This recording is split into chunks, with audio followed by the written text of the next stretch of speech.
Hola amigos, mi nombre es Facundo y esto es Agenda X, donde todo es política. Hoy arrancamos nuestro primer episodio y lo hacemos a lo grande.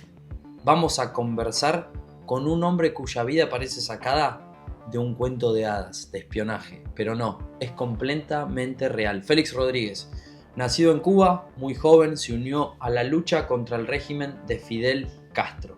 Tras el fracaso de la Bahía de Cochinos, se integró a la Agencia Central de Inteligencia. Durante décadas participó en diferentes operaciones encubiertas en distintos rincones del mundo, desde América Latina hasta el sudeste asiático, incluyendo misiones durante la Guerra de Vietnam. Pero su nombre quedó grabado para siempre en la historia por un episodio concreto y fue la participación directa de la captura de Ernesto Che Guevara en Bolivia en 1967. Félix no solo estuvo allí, fue uno de los últimos hombres que habló con el Che con vida y fue el quien transmitió las órdenes que sellarían su destino. Más allá de las leyendas y las interpretaciones políticas, él vivió los hechos en primera persona. Y hoy en esta entrevista nos va a contar lo que vio, lo que escuchó y lo que muy pocos saben. Así que prepárense, porque esto no es un relato tomado de los libros de historias, sino la voz de un protagonista que estuvo en el centro mismo de la acción. Comienza Agenda X y comienza con Félix Rodríguez.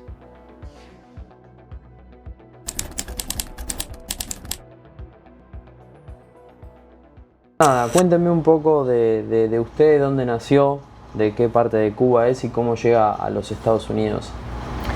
Mira, yo nazco en La Habana de coincidencia porque venía trabado de lado en el vientre de mi madre y entonces decían que me iba a morir uno de los dos en mi pueblo, que es Santi Espíritu, en medio de la isla.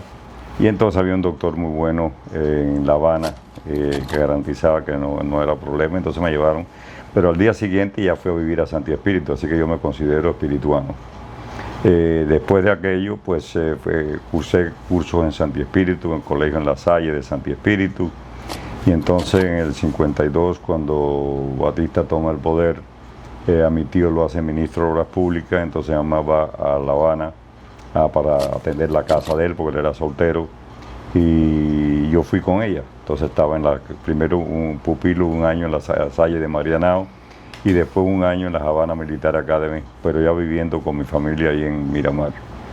De ahí entonces el tío ese mío me ofrece si yo quería estudiar en Estados Unidos y efectivamente otro tío me convenció que era muy importante, que me iba a arrepentir si no lo hacía. Y entonces acepté y entonces cuando tenía 13 años vine a Perkiomen Preparatory School en Pennsburg, en Pensilvania. Okay. Y entonces ahí estuve realmente 6 años en total. Estuve 2 años de primaria, hasta terminar la primaria, y después entonces los 4 años de secundaria, high school, claro. De high school. En el 59 pues paré un poco, perdí un semestre de colegio, porque estando en México con mis padres de vacaciones fue un capitán Cortés del Ejército de Cuba Constitucional a reclutar gente para lo que se llamó la Legión Anticomunista del Caribe en República Dominicana. Entonces con 17 años me recluté y llegué allá con 18 años. Tuve un entrenamiento militar en la base naval de Caldera, una base naval que había en República Dominicana, y después en Constanza cuando fracasó lo que era la invasión de Trinidad, que fue un evento traicionado por Gutiérrez Menoyo. Y ya después de eso pues entonces estaba viviendo aquí en Miami. Me habían aceptado después de graduarme en el 60, me habían aceptado la Universidad de Miami para ingeniería, que yo lo quería ser ingeniero arquitecto igual que 2 tíos míos. Pero eso no ocurrió porque estando aquí otro compañero mío se percata de que hay un lugar donde estaban reclutando gente para liberar nuestra patria. A mí me impactó mucho los fusilamientos de Fidel Castro, que eso nunca se habían visto en Cuba. Cuba no existía la pena de muerte. Y solamente había pasado un año que había llegado Fidel al poder, o sea, del 59 al 60. Pero desde que empezó con los fusilamientos. Ok. Y entonces eso a mí me impactó negativamente para lo que estaba haciendo él, que eso no era lo correcto. Inclusive a veces vi juicios que el fiscal le estaba acusando al tipo que se suponía, estaba acusando al fiscal en vez de al tipo que suponía que había cometido el delito. Claro, era un desastre, no había nada de legalidad en ese aspecto. Claro.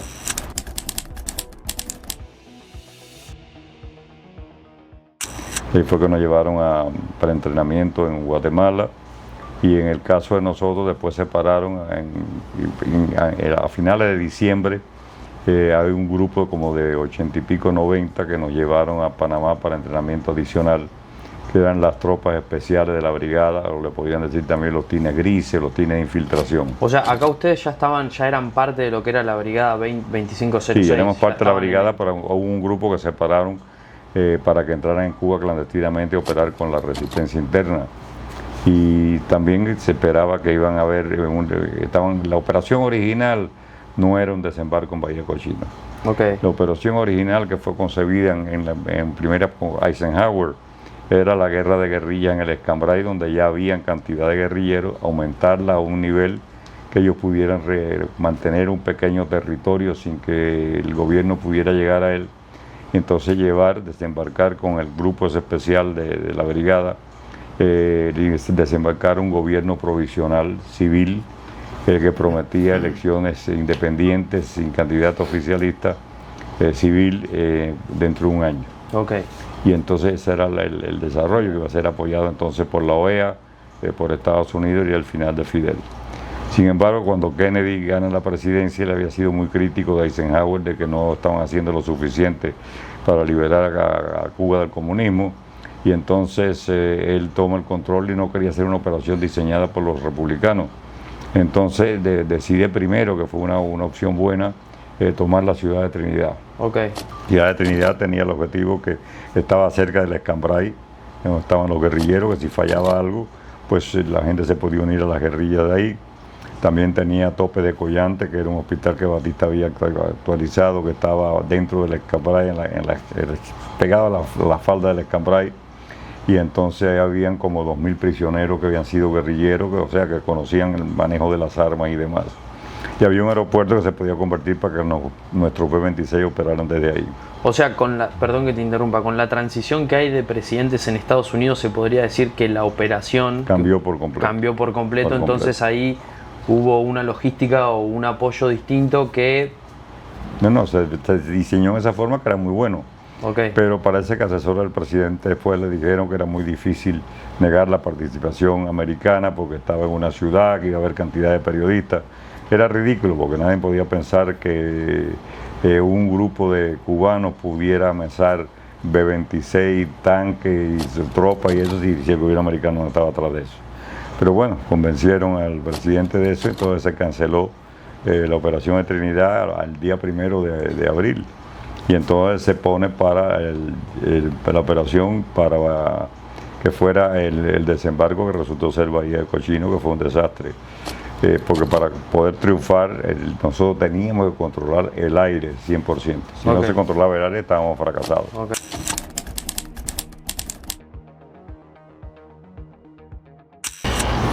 Más allá de, todo el proceso de reclutamiento, el entrenamiento, el objetivo que tenían todos ustedes con la brigada y tal, personalmente, la retirada y, por así decirlo, la sensación de abandono, de no haber finalizado con éxito en lo personal, ¿cómo lo sentiste en ese momento? Mira, hay muchos de los brigadistas que acusan a Kennedy, que lo acusan de traidor. Obviamente el traidor es el tipo que traiciona una causa, es lo menos que le convenía que fracasara. Ajá. Porque como presidente fue su primer gran fracaso, por eso que le cogió un odio extraordinario a Fidel y demás, y yo creo que si él no hubiese sido asesinado no estaríamos aquí conversando, porque él, eso sí me enteré yo porque yo estaba en el ejército. Después que él sacó la brigada de prisión, él los hizo a 200 y pico, 210, 212 oficiales que éramos de la brigada, oficiales en el ejército americano y la Fuerza Armada americana. O sea, nos fuimos a entrenar a Fort Benning bajo un mayor puertorriqueño, el mayor Ángel Torres, y entonces ahí había gente en uniforme de la Fuerza Aérea Americana, del Ejército Americano, del Marine Corps americano, del Navy, de la Marina Americana, todos iguales en un mismo entrenamiento, en el entrenamiento básico que le daban a los sargentos que ascendían a oficial, pero no podían poner OCS, que es el Officer Candidate School, porque ya nosotros éramos oficiales. Claro. Entonces le pusieron SOTP, Special Officer Program, o sea, porque éramos oficiales. Y entonces ahí empezó el entrenamiento de nosotros y se abrieron las Fuerzas Armadas de Estados Unidos para todos los cubanos de aquí de la brigada. Okay. Muchos fueron a Fort Jackson, que le decían las unidades cubanas, y la idea era utilizar ese grupo después de una segunda invasión. Sin embargo, cuando asesinan al presidente, ya cambia todo el escenario completo. Y realmente después Johnson, el presidente Johnson, que fue el que asumió la presidencia, mandó a un asesor presidencial que era Joseph B. Califano Jr., que había sido asesor de Kennedy y después era asesor de él, a decir a la gente que se habían quedado en las Fuerzas Armadas que la promesa del presidente Kennedy había muerto con el presidente Kennedy. Que el que quisiera quedarse a hacer una carrera militar lo podía hacer, pero ya sabían que no había ningún compromiso del gobierno de Estados Unidos para liberar a Cuba. Entonces muchos se fueron y otros se quedaron e hicieron carrera en las Fuerzas Armadas de Estados Unidos. La Fuerza Aérea, claro, de Estados Unidos.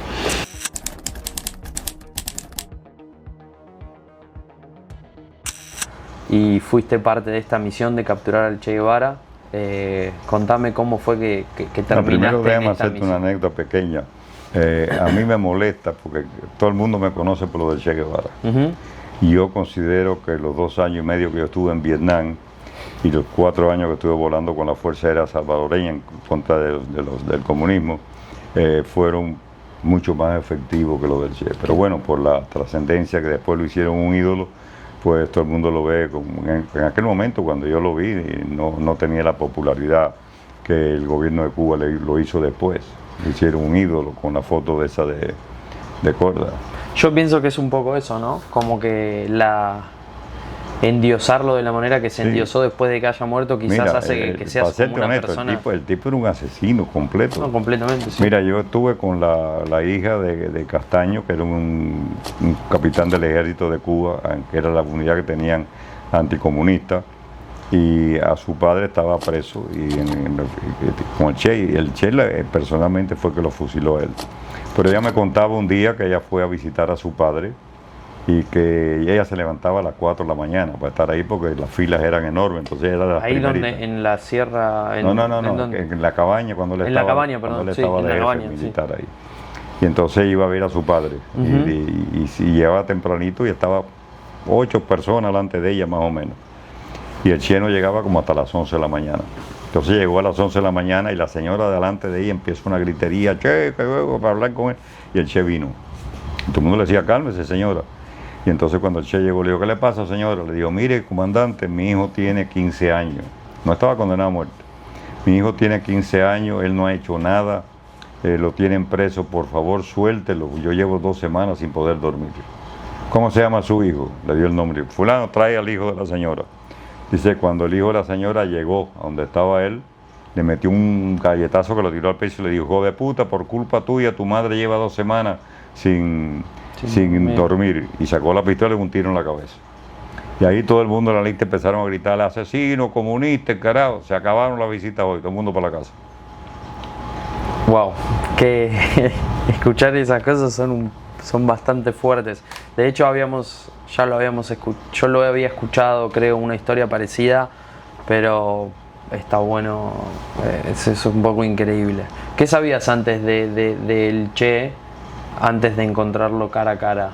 No, nada más lo que se decía que era un argentino que se había plegado a la revolución cubana en México, había desembarcado con Fidel y estaba con él, pero no mucho más. No mucho más que eso, sabías que era la mano derecha de Fidel. Pero sí era muy popular en Cuba y todo eso por la foto famosa que lo sacaron de Corda.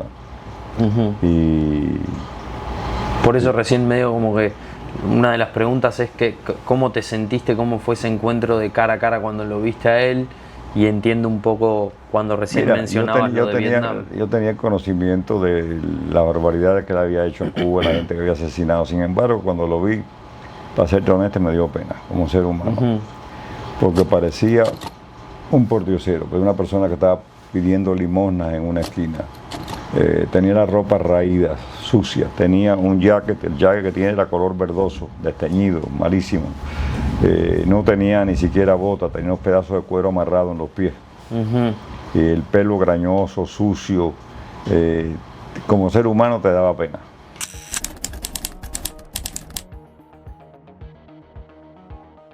Cuando él Cuba. va, cuando él va a África, al Congo belga, todo el armamento se lo manda a la China comunista. Ajá. Todo. Cuando él fracasa en África, que por poco lo matan, él no quiere regresar a Cuba y se va a Praga, la República Checa, y le dieron una casa como una hora de ahí. Estaba con Tania, que fue su amante aparentemente. Y Tania era la famosa guerrillera, un nombre verdadero, Tamara Bunke-Baider, alemana del este, mandada por los rusos para que chequearan al Che, lo mantuvieran en línea. Y ella usaba el nombre de Laura Gutiérrez Bagüer como ciudadana argentina, documentación falsa. Y entonces a ella la matan en la quebrada del Yuro, esa donde matan a las otras gente. Él estaba allá, pero él no quería regresar a Cuba, entonces le mandan 2 comandantes cubanos, a Ramiro Valdés y otro más, para que lo convenciera de regresar a Cuba, que le iban a dar la oportunidad en otro país, que resultó ser Bolivia. Y entonces ahí lo convencen, regresa a Cuba, lo ponen en los PETI 1, PETI 2, que son 2 centros de entrenamiento de los hermanos de La Guardia, Tony de La Guardia. Entonces ahí para entrenarse con el grupo, prácticamente el mismo grupo que había ido con él a África.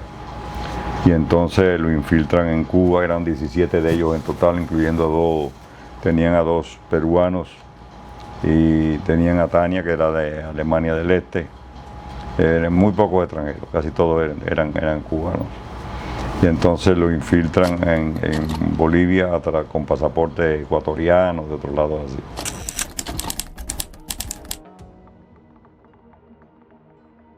Ya con esto medio que vamos terminando, justo recién mencionabas el tema de los jóvenes que defendían la cuestión del Che y tal.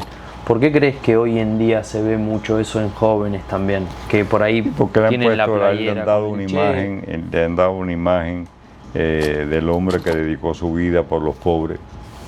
Le dan una imagen diferente y lo han utilizado como un símbolo para eso. Y entonces la foto esa famosa de Korda es impactante. Como tú lo ves, realmente tiene atractivo del físico en la forma que lo ponen. Y entonces hay mucha gente que lo tienen puesto que no saben quién es. Yo estaba en París con Benigno, el que era la mano derecha del Che, y ya murió de cáncer, y con la señora, y había un francesito con una camisa con la cabeza del Che. Y entonces yo le digo, María, ¿por qué no le preguntas quién es? Entonces fui y le pregunté al francés, el chico pero me dijo, no, ese es un cantante de rock. No tenía la más puta idea quién era. Y ella de verdad pensaba honestamente que era un cantante de rock. Claro. ¿De qué manera crees que tu persona, con todo lo que ha aportado a lo que fue, a lo que es Cuba, a los Estados Unidos, con toda tu experiencia, tu trayectoria, cómo te gustaría que la historia un poco te recuerde, te mencione?